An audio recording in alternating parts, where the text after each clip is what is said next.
In this guide, I'm going to show you how you can get the dual wielder sword fast here in Sailor Piece on Roblox. Before we do get into this guide though, make sure to like the video and subscribe to the channel with all notifications on. It really does help us out and it lets us know that you want more content like this.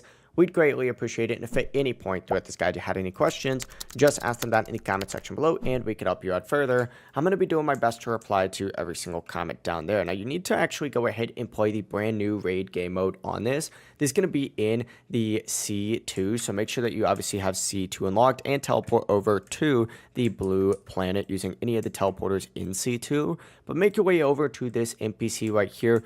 Interact with them, hit spawn, and it's going to spawn in this. However, you are going to need some raid keys, which of course you get by using melee abilities on really any NPC. So find some NPCs around the map and then use your melee abilities specifically.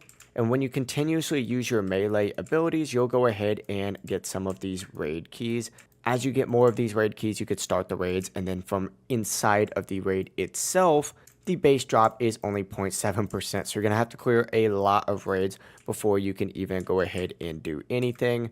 If there's a 2x luck event, which, I mean, there just was one last weekend, but now there's not one anymore going on, you can go ahead and do that. But you can also go ahead and just get the dual wielder by going into the shop and then finding dual wielder either as a part of a bonus, or if you scroll down all the way down to the very bottom, you'll see it in here for about, 1,599 Robux. But that's the entire process. If you guys had any questions, ask them down in the comment section below and we could help you out further. I'm going to be doing my best to reply to every single comment down there. Before you do leave this guide, make sure to like the video and subscribe to the channel with all notifications on. It really does help us out and it lets us know that you want more content. We'd greatly appreciate it. Have a great rest of your day though.